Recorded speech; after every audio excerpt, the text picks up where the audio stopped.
Hello friends, இந்த வீடியோல நம்ம என்ன பார்க்க போறோம் அப்படினு பாத்தீங்கன்னா Faraday's law. So அதல வந்து ஏற்கனவே நம்ம first law பார்த்துட்டோம். So இந்த வீடியோல நம்ம என்ன பார்க்க போறோம்னா second law. So இது வந்து பாத்தீங்கன்னா ஒரு important concept அப்படினு சொல்லலாம்.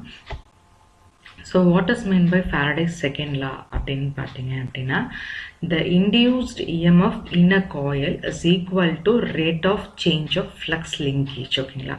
So first law என்ன பார்த்தோம்னா how an induced EMF is produced அப்படிங்கிறது first law. ஓகேங்களா? So அந்த induced EMF அப்படிங்கிறது எப்படி இருக்கிறது அப்படிங்கிறது தான் Faraday's second law. So the induced EMF in a coil is equal to rate of change of flux linkage. ஓகேங்களா? So flux linkage அப்படிங்கிறது என்னன்னா number of turns into flux. ஓகேங்களா? ஸோ இங்கே சைங்கிறது ரெப்ரசன்ட் பண்ணுறதுக்கு பதிலாக psi equal to N into பைங்கிறது represent பண்ணிக்கோ. ஸோ அப்போ EMF is equal to minus N into d phi by dt. ஓகேங்களா?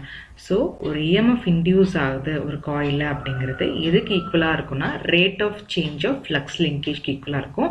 ஸோ ஃப்ளக்ஸ் லிங்கேஜ்ங்கிறது என்னென்னா number of turns into flux. ஓகேங்களா? So நம்ம just d pi by dt ங்கிறது மட்டும் தான் பார்த்துப்போம் first lawல. second lawல that is equal to rate of change of flux linkage னு பார்க்குறோம். ஓகேங்களா? So this is about Faraday's second law.